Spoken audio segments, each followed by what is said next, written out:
S3. Allah. Allah. Subhanallah walhamdulillah wa la ilaha illallah. Subhanallah walhamdulillah wa la ilaha illallah wallahu akbar. Wassalatu wassalamu ala asrafil anbiya'i wal mursalin wa ala alihi washabihi Rasulullah ajma'in, amma ba'du. Kami ingin sampaikan bahwasanya safari subuh Sabtu ini terlaksana atas inisiasi atau inisiator dari beberapa orang rekan-rekan kita, dan mereka memang fokus bergerak di gerakan subuh keliling. Jadi mudah-mudahan inisiatif mereka, inisiator mereka dinilai amal jariah bagi Allah Subhanahu wa taala. Nah, tapi juga kami tidak hanya di musholah di Menasa, sesekali kami juga nanti akan juga hadir di masjid di seputaran Kota Banda Aceh maupun Aceh Besar atau di daerah lainnya. Baik ayah bunda sekalian, kami ingin sampaikan pengumuman pertama mengenai safari subuh, beberapa safari subuh yang akan dilaksanakan ke depan.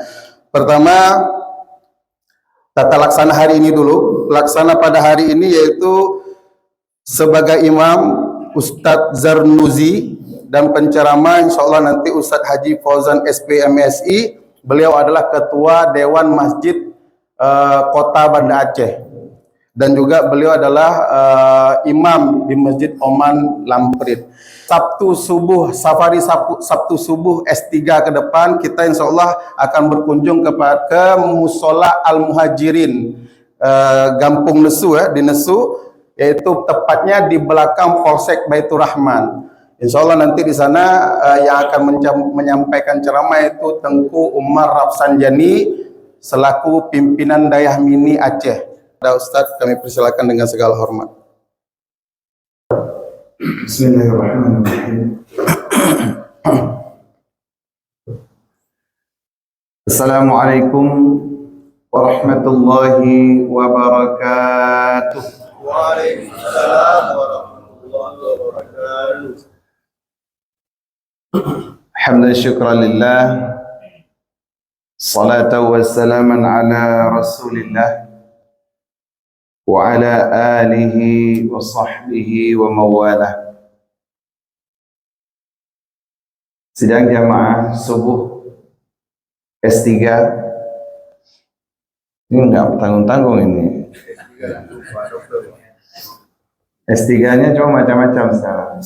Apa SD, SMP, SMA atau doktoral. Kayaknya ini semua masuk. Pak Dedi pandai milih namanya. Jadi tidak mesti, oh saya sudah S3 doktor, gimana? Silakan ikut. Ini S3 Pak. Kalau, tapi saya SD Pak, masuk juga Pak. Ini S3 ini SD, SMP, SMA Pak. Emang hebat yang milih judul itu apa namanya ya? Generalis. Jadi ada spesialis dan ada generalis di sana. Alhamdulillah, pada subuh yang berbahagia ini kita masih diizinkan Allah Subhanahu wa ta'ala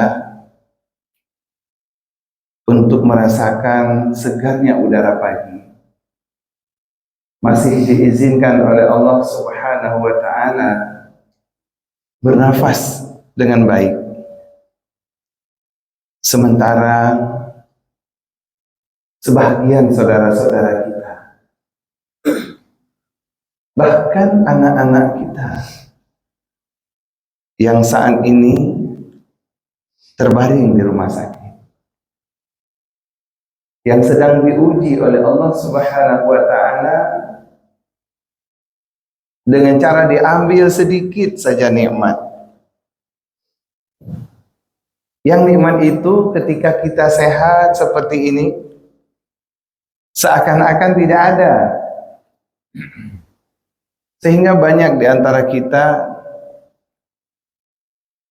kalau lagi duduk termenung, kok tetanggaku begitu banyak nikmatnya, kenapa aku menderita selalu? Kenapa ini cobaan ini atasku selalu? Jadi ketika sedikit saja Allah memberikan cobaan kepada kita, langsung kita lupa dengan nikmat-nikmat Allah yang saat ini melekat di tubuh kita, Bapak Ibu sekalian. Karena itu pada kesempatan pertama saya mengajak kita semua untuk memuji Allah Subhanahu wa taala dengan zikir-zikir terbaik kita, dengan penuh keikhlasan,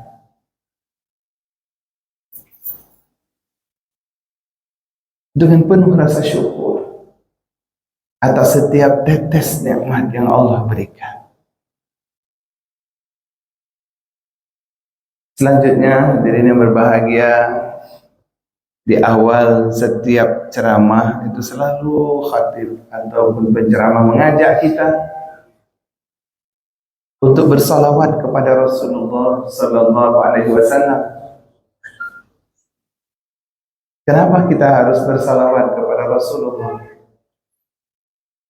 Syiar agama yang semacam ini adalah buah karya dari perjuangan Rasulullah Sallallahu Alaihi Wasallam. Perjuangan yang tidak tanggung-tanggung. Beliau mengorbankan segala yang beliau miliki.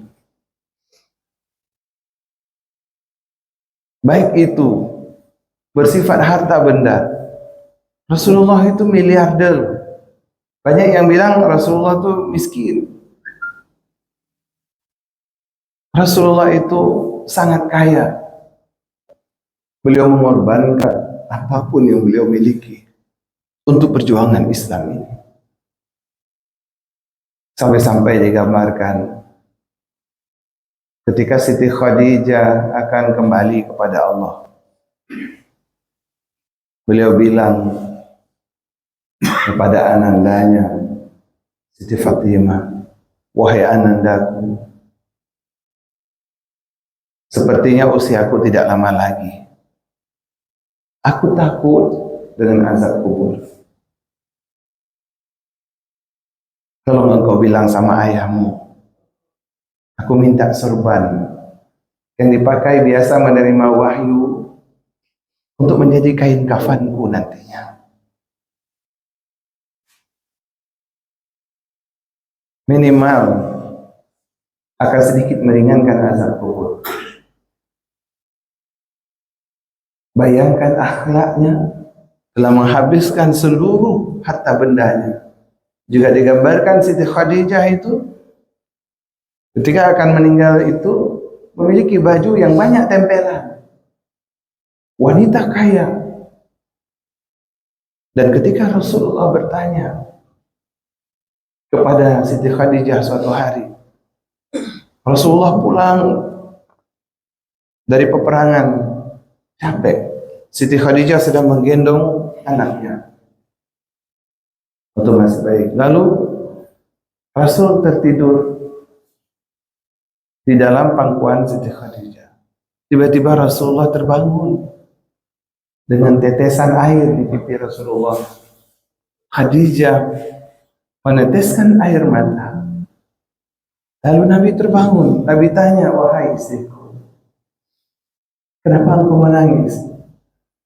Apakah engkau menyesal menikah denganku yang telah menghabiskan harta-hartamu?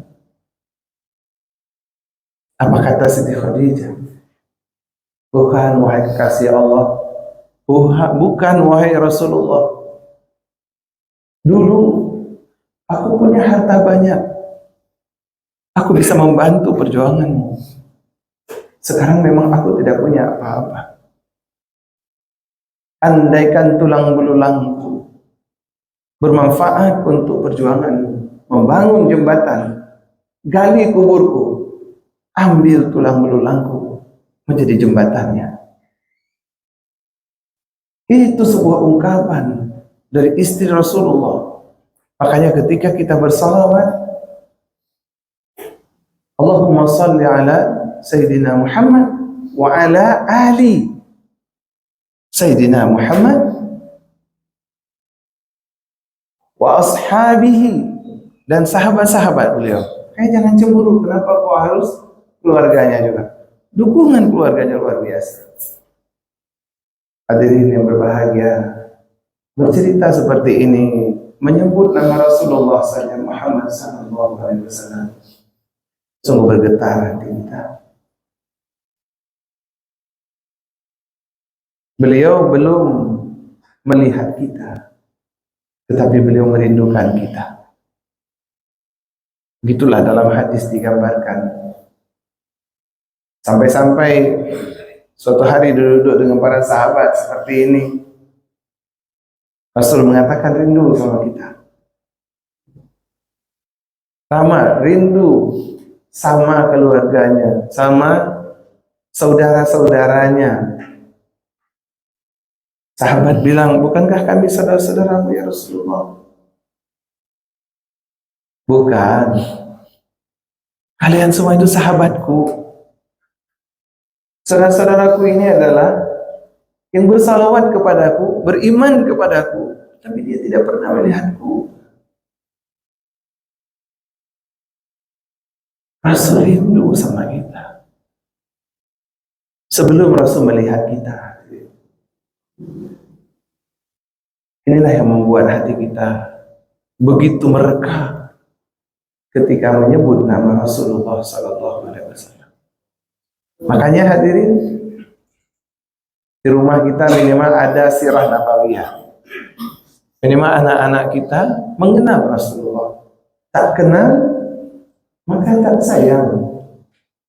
Kalau kita tidak memperkenalkan Rasulullah kepada anak-anak kita dan keluarga kita, mana mungkin melahirkan cinta dan kasih sayang. Lalu kita berkata akan berharap mendapatkan syafaat dari Rasulullah. Selalu ingin dapat syafaat dari Rasulullah SAW. Tapi kita tidak memunculkan cinta di dalam hati kita kepada Rasulullah SAW. Sementara tuntunan agama kita, cinta kita kepada semua yang ada di bumi ini, termasuk kepada diri kita sendiri, kepada istri anak-anak kita, tidak boleh melebihi cinta kita kepada Allah dan Rasulnya. Tanpa kita mengenal Allah dengan baik dan mengenal Rasulullah dengan baik, maka tentu mustahil kita bisa mencintai Allah dan Rasul melebihi harta benda kita, melebihi anak istri kita. Sidang jemaah yang mulia, di subuh yang berbahagia ini, Pak Dedi meminta kepada saya cerita sedikit terkait dengan ibadah kurban. Boleh Bapak Ibu? Ya, terkait ibadah kurban, karena kita sudah dekat dengan Hari Raya Kurban. Tidak lama lagi, ini para jamaah haji bertanda kan, kalau sudah dekat Hari Raya Kurban, jamaah haji mulai berbondong-bondong menuju ke tanah suci Makkah. Dan sekarang ini gelombang pertama sedang berangkat. Insya Allah nanti gelombang kedua akan masuk asrama pada tanggal 17. Terbangnya tanggal 18 karena masuk sehari sebelum asrama haji. Alhamdulillah saya juga tahun ini berangkat sebagai petugas, tapi tidak membawa kloter Banda Aceh, mewakili kloter 9, bawa jamaah haji Biren.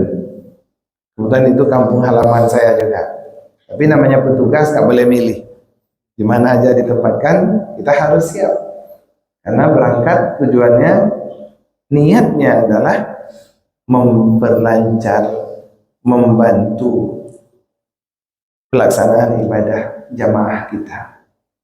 Jadi mohon doa Bapak Ibu semuanya, doa yang tulus Semoga kami bisa menjalankan tugas amanah sebagai petugas haji daerah tahun ini.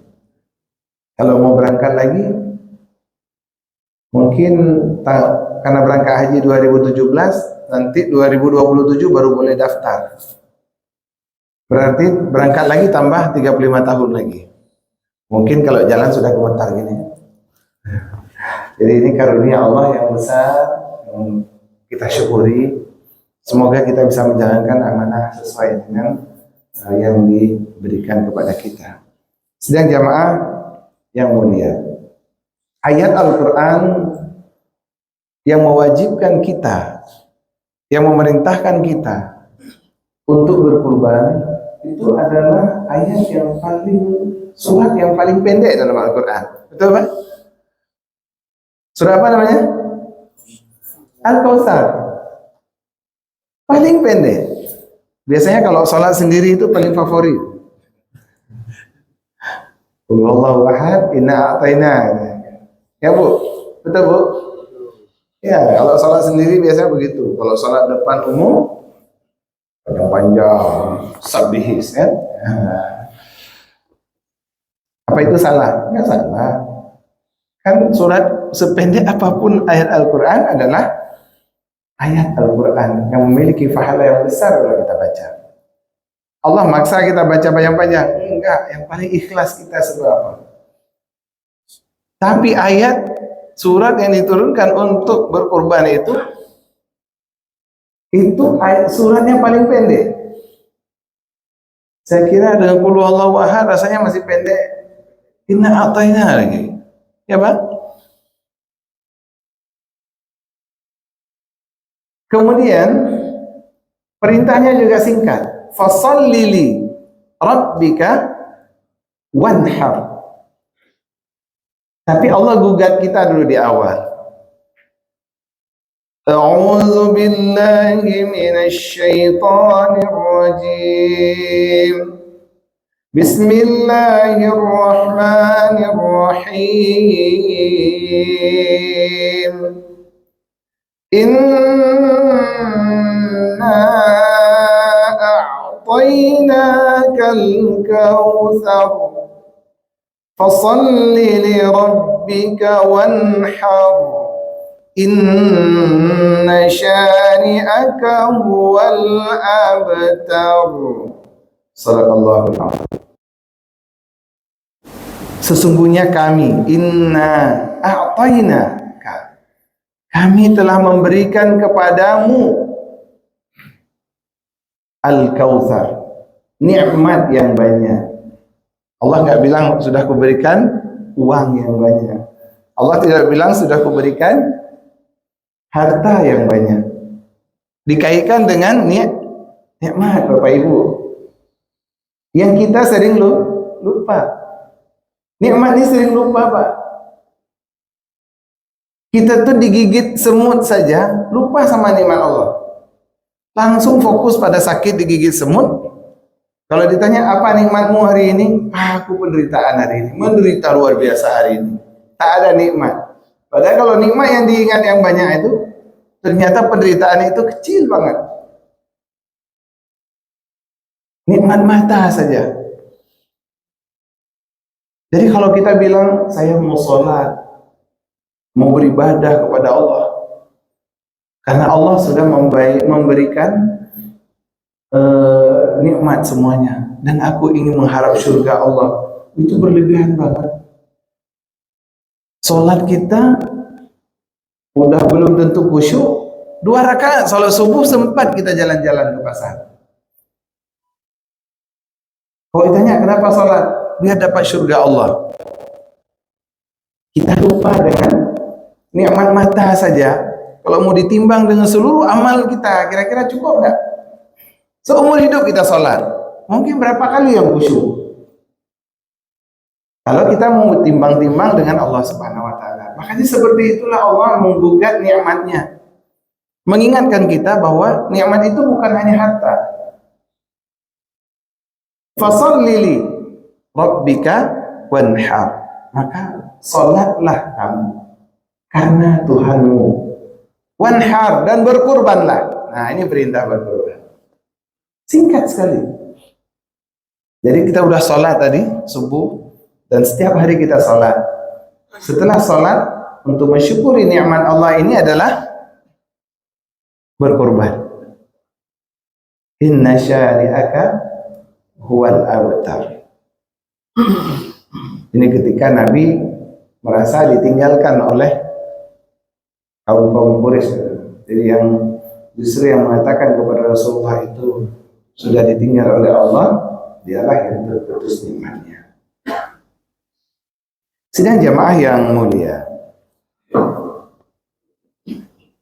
kalau kita tidak memahami secara dekat, maka kita juga seperti tadi, kita nggak kenal Rasulullah, kita nggak cinta Rasulullah, kita nggak tahu ibadah kurban itu apa. Makanya kadang-kadang kamu kurban ini, nggak tahu nggak kurban atau enggak, nanti kita lihat. Jadi nggak ada planning gitu. Tapi sekarang di sekolah-sekolah itu udah mulai dibudayakan. Nah sekarang ya dari dulu ya dibudayakan ke anak-anak itu menabung sepanjang tahun untuk berkurban. Nah ini sebuah upaya yang bagus sebenarnya. Apa membangkitkan kesadaran? Kita kadang-kadang itu penting. Nah kesadaran itu yang kadang-kadang tidak ada. Disebut dalam pelatihan-pelatihan itu 1 second awareness. Sedetik kesadaran. Ada banyak pelatihan itu.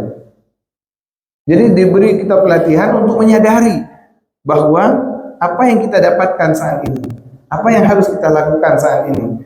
Nah, kita harus penuh kesadaran. Jangan seperti orang bilang aku hidup seperti air saja. Banyak yang bilang gitu ya, hidup seperti air saja, air mengalir katanya. Bapak Ibu mau hidup seperti air mengalir? Mau? Kalau ngalirnya ke lautan luas, alhamdulillah. Kalau ngalirnya ke jomberan atau ke septic tank orang, penting ilmu ini. Kalau pepatah Aceh mengatakan, anu cicim atuh bak jambe, anu pupe atuh bak muliang, menyotanyo hana ilme lebih god taco ule tatukang bola piang. Banyak nggak tahu bola piang ya? Pak Dedi tahu bola piang? Nggak tahu jadinya ruming. Bola piang itu kelapa yang sudah dibolongin sama tupai yang jatuh tuh. Nah, itu orang Aceh bilang itu, ambil kepala tukar aja dengan bola piang itu. Kalau tidak ada ilmu. Nah, Bapak Ibu sekalian, kalau kita lihat kurban itu karena qaruba ya, kata-katanya itu dekat ya. Jadi tujuannya kurban itu adalah, tujuan utamanya adalah mendekatkan diri kepada Allah Subhanahu wa taala. Jadi tujuannya adalah mendekatkan diri.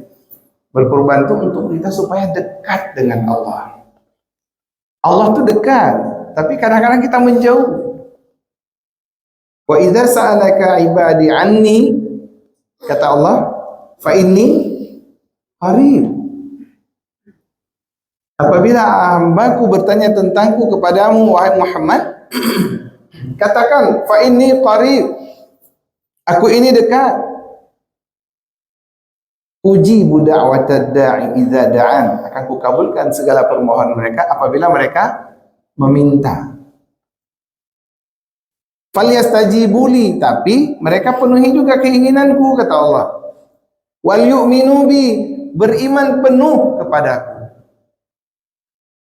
Nah, jadi ada syarat-syaratnya supaya Allah mengabulkan doa kita dan kita merasa dekat dengan Allah Subhanahu wa taala. Jadi tujuan kurban salah satu dekat, mendekatkan diri kepada Allah Subhanahu wa taala. Nah, kurban dalam bahasa Arab itu disebut udhiyah. Artinya adalah ibadah penyembelihan hewan ternak pada hari raya Idul Adha tanggal 10 Zulhijjah atau 3 hari setelahnya.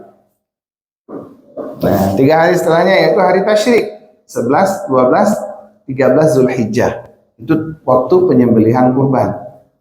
Bagaimana kalau saya sembelih sebelum sholat Idul Adha? Boleh enggak? Tidak boleh. Nah, kalau udah sembelih, kata Nabi gini, siapa yang sudah sembelih sebelum salat Idul Adha, maka sembelih kambing yang lain, sembelih hewan yang lain. Jadi disuruh sembelih lagi hewan yang lain oleh Rasulullah Sallallahu Alaihi Wasallam.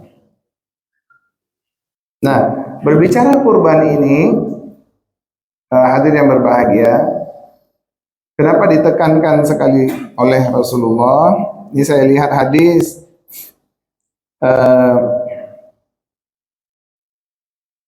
terkait dengan kewajiban berkurban ini ya.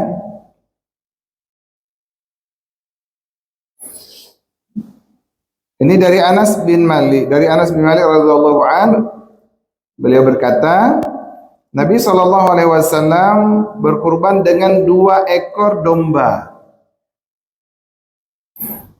yang bertanduk dan berwarna putih agak keabu-abuan. Beliau menyembelihnya dengan tangannya sendiri. Jadi sunnahnya berkurban itu menyembelih dengan tangan sendiri. Sunnahnya begitu. Cuma karena kita tidak sanggup, kita kasih amanah kepada orang lain yang menyembelih. Nah, tapi nggak boleh nanti mengambil hak sembelih.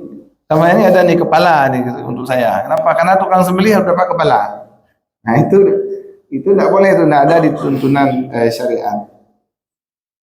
Kemudian membaca Bismillah dan bertakbir. Bismillahi Allahu Akbar, dan meletakkan kakinya di sisi leher kedua domba tersebut. Ini hadis riwayat Bukhari dan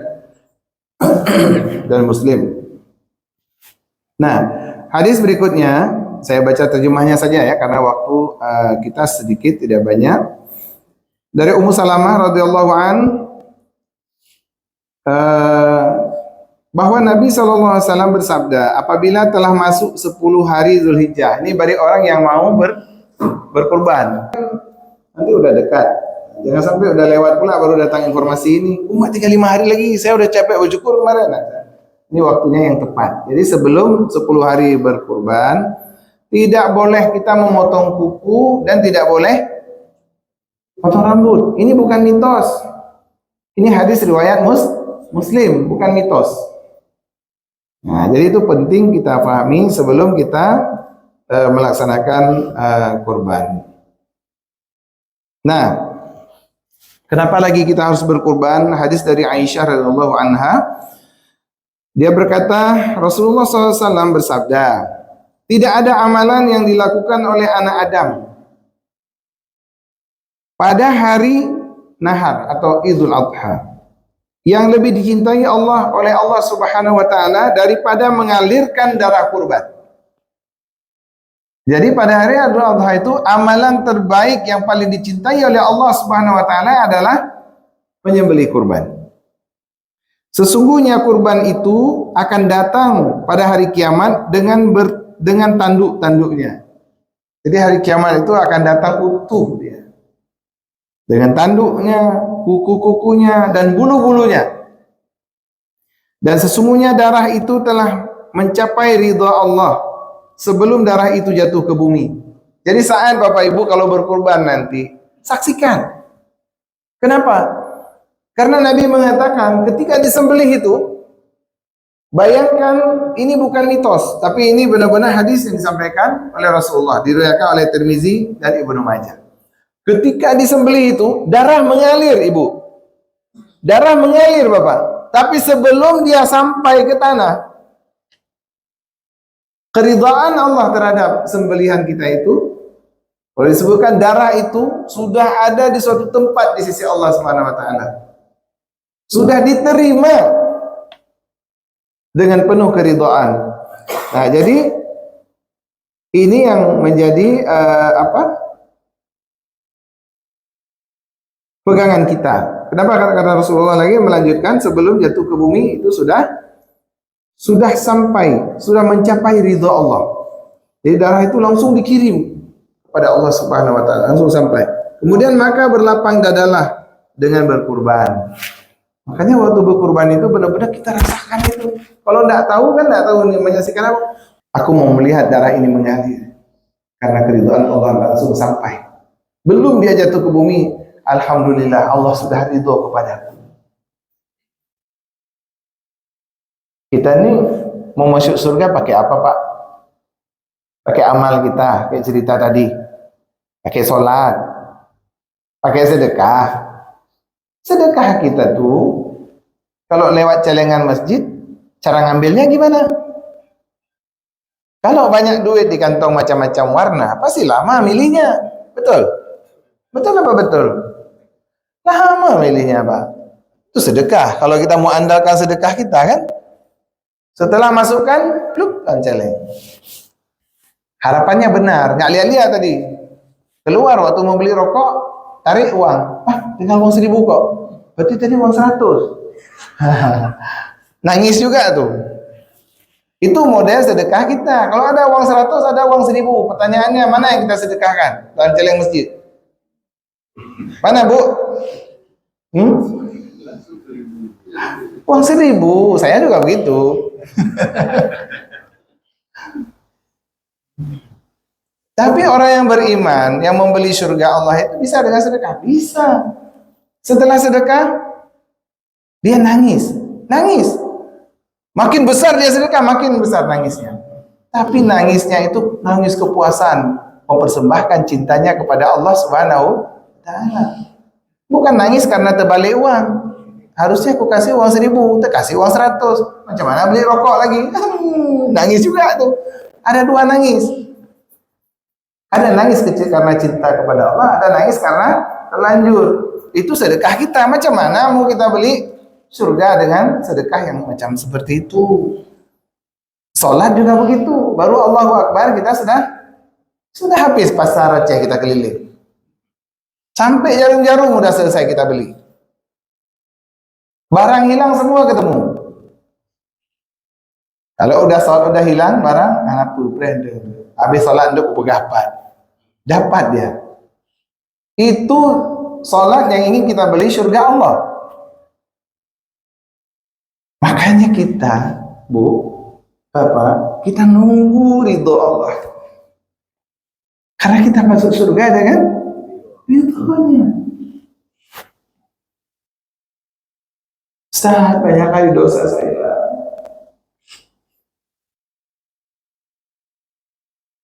Dikisahkan dulu seorang seorang pelacur. Pekerjaannya baik, tidak baik. Seumur hidupnya tidak baik. Tapi suatu hari dia jalan-jalan di tengah padang pasir yang kering, dia lihat anjing mau mati karena kehausan. Dia ambil sepatunya, dia ambil air, dia kasih minum anjing. Dikabarkan bahwa dia dimasukkan surga oleh Allah Subhanahu wa Ta'ala. Apakah dia masuk dengan amalnya? Hanya amal kecil yang dilakukan, ternyata Allah ridho, dia menyelamatkan nyawa seekor binatang, maka dia dimasukkan surga oleh Allah Subhanahu wa Ta'ala. Jadi karena itu, ketika ada ibadah yang mendatangkan ridho Allah, maka di depanlah kita, Ibu Bapak. Karena memberi, selain berkorban ini, ada juga sedekah. Sedekah itu juga dibalas berlipat ganda oleh Allah Subhanahu wa Ta'ala. Jadi kalau selama ini beli motor, beli apapun di dunia ini, kendaraan, kita korban berbagai macam cara, tidak perlu ambil kredit dan sebagainya.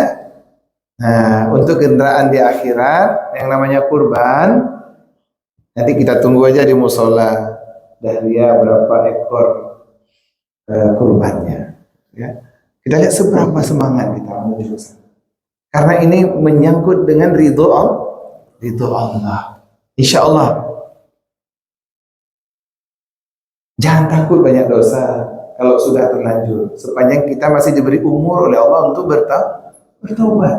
Karena ampunan Allah jauh lebih besar daripada dosa-dosa kita. Tapi jangan ungkapan ini menjadi kita lalai. Buat terus dosa lagi. Pas lagi buat dosa meninggal pula. Wassalamu. Akhirnya kita masuk dalam neraka Allah Subhanahu wa Ta'ala. Jadi Bapak Ibu sekalian, Itu beberapa hadis Rasulullah SAW terkait dengan kurban. Cuma bagaimana memilih hewan kurban? Bapak Ibu jangan pula nanti hewan kurban itu kadang-kadang karena Ustaz Fauzan sudah bilang suruh kurban, ya udahlah aku kurban lah, nanti ku ambil aja uang mana celengan-celengan ku beli. Tapi waktu milih hewan kurbannya nanti, Pak ini berapa nih? Ini 2 juta, ini 1.500.000, ini 1 juta. Ustaz, ini udah bisa kurban belum? Saya 1 juta ini aja lah. Nah, misalnya, yang kamu itu kambing kurap tuh. Apa? Yang penting udah sampai umur. Nah, jangan. Rasulullah SAW berdiri di tengah-tengah kami dan bersabda, 4 macam hewan kurban yang tidak boleh dijadikan kurban. Yang buta sebelah matanya. Nah, nggak mau tuh Rasulullah. Tak boleh. Dan jelas kebutaannya. Jadi bukan buta-buta sikit ya, tapi buta betul ya. Yang sakit dan jelas sakitnya. Jadi kambing sakit tak boleh, kambing kurap boleh? Tak boleh, karena kurap itu sakit dan jelas sakitnya. Yang pincang dan jelas pincangnya. Nah, itu kambing pincang nggak boleh. Jadi luar biasa. Dan yang patah atau lumpuh yang tidak bisa berjalan. Ini riwayat Abu Daud wa Tirmizi. Nah, jadi banyak lagi hadis-hadis Rasulullah terkait dengan kurban ini. Jadi kesempatan singkat ini materi kurbannya adalah hanya menggugah hati kita. Menggugah hati kita untuk mempelajari lebih dalam tentang ibadah kurban yang sangat besar. Kaifiatnya sangat besar. Semoga ceramah singkat ini memberikan semangat buat kita. Saya nggak sempat cerita Nabi Ibrahim, bagaimana berkurban dan sebagainya. Nanti baca sendirilah. Cari lagi informasi, kitab-kitab. Buku banyak sekali dalam bahasa Indonesia, bisa kita konsumsi. Di internet juga banyak. Nah, semua sekarang ada, tinggal mau apa tidak kita baca. Jadi penting sekarang sebelum Hari Raya Idul Kurban ini, bekali diri dengan ilmu tentang kurban, karena ini salah satu jalan kita mendapat ridho Allah. Kalau sudah dapat ridhonya Bapak Ibu, dosa kita tak ada apa-apanya, ibadah kita tak ada apa-apanya. Maka innallaha ishtara minal mu'minin, Allah itu membeli dari orang mukmin,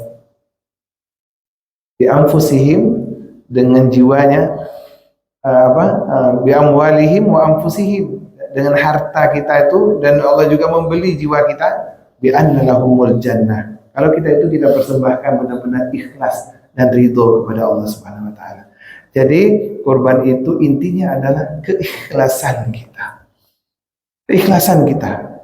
Benar-benar kita berikan itu kepada Allah Subhanahu wa taala. Sama dengan wakaf. Itu juga keikhlasan kita. Mudah-mudahan ini bermanfaat, karena panjang nih Pak Dedi nanti. Panjang nanti nggak mau lagi. Ini S3 anak betul nih. Menganiaya. Mohon maaf sekali lagi atas segala kekurangan. Terima kasih atas perhatian dan wajah-wajah yang berseri-seri ini, walaupun dah panjang sedikit. Insya Allah saya lihat luar biasa. Semoga Allah ridho kepada kita semua. Hadanallahu wa iyyakum ajma'in. Assalamualaikum warahmatullahi wabarakatuh. Terima kasih kepada Ustaz Fauzan, guru kita bersama. Beliau telah memberikan nasihat kepada kita semua, terutama tentang ibadah kurban yang sebentar lagi insya Allah kita akan laksanakan. Dan kami beritahukan kepada ayah bunda sekalian, guru-guru kami, Tengku Ilmu, Pak Kecil dan semuanya, bagi yang ingin menyaksikan ulang kegiatan kita pada pagi hari ini, bisa disaksikan pertama di YouTube, bisa juga, yaitu ada di channel YouTube Ikhlas Hati, ada Adek Motivator, ada juga Alfa TV. Yang ingin menyaksikan di platform lain ada juga, yaitu di TikTok atas nama Bang Tubun, dan juga bisa juga disaksikan di Facebook yaitu di Kajian Serambi. Nah, itu mungkin nanti yang ingin menyaksikan ulang di rumah, mungkin ilmunya tadi kurang didengar atau gimana kan, kurang fokus, mungkin bisa disaksikan ulang. Kemudian kami mengingatkan kembali, mari sama-sama kita hadiri jamaah subuh Arafah besok, ramai-ramai yang punya kesempatan yang kira-kira bisa waktunya, itu jamaah Arafah besok insya Allah di Masjid Al Hidayah, Perumahan Mesra Agung, Ketapang. Tapi yang ingin ke BBC juga bisa, yaitu di Masjid Al-A'la Masjid. Jadi sesuaikan saja mana waktu dan kesempatannya yang bisa hadir, mudah-mudahan kita bisa bersama. Dan kami juga kembali mengingatkan, insya Allah Sabtu depan S3 kita akan laksanakan di Musola Al-Muhajirin, yaitu di belakang, persis di belakang Polsek Baitur Rahman. Polsek Baitur Rahman di Nesu, itu ada lorong masuk ke dalamnya. Nanti sebelah kiri memang ketemu langsung Musola Al-Muhajirin. S3 ini juga kita punya penasehat, yang itu pertama ada Ustaz Zul Arafah, pimpinan Majelis Zikir Arafah. Penasehat kedua kita yaitu Ustaz Dr. Fahmi Sofyan SS MA.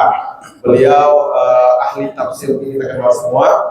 Beliau memang fokus di bidang tafsir Quran.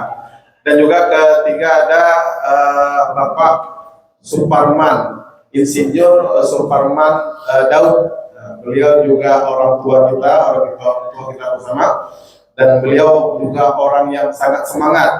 Umurnya udah lumayan lanjut gitu, tapi semangatnya dalam dakwah safari subuh luar biasa.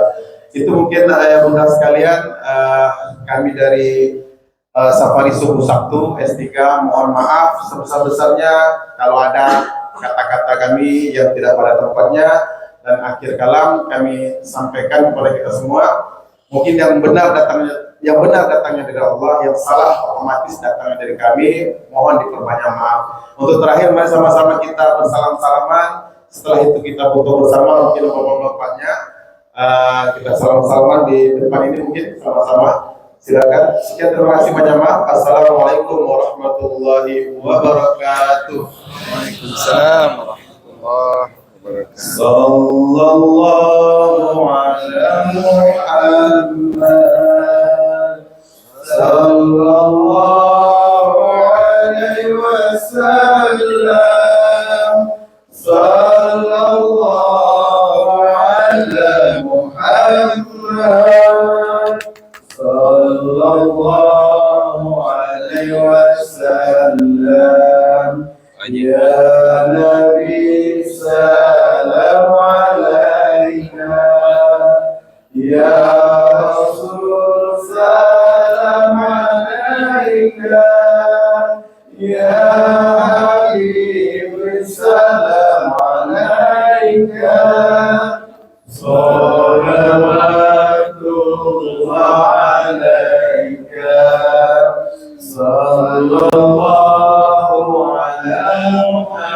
Muhammad, sallallahu alaihi wasallam, sallallahu ala Muhammad, sallallahu alaihi wasallam.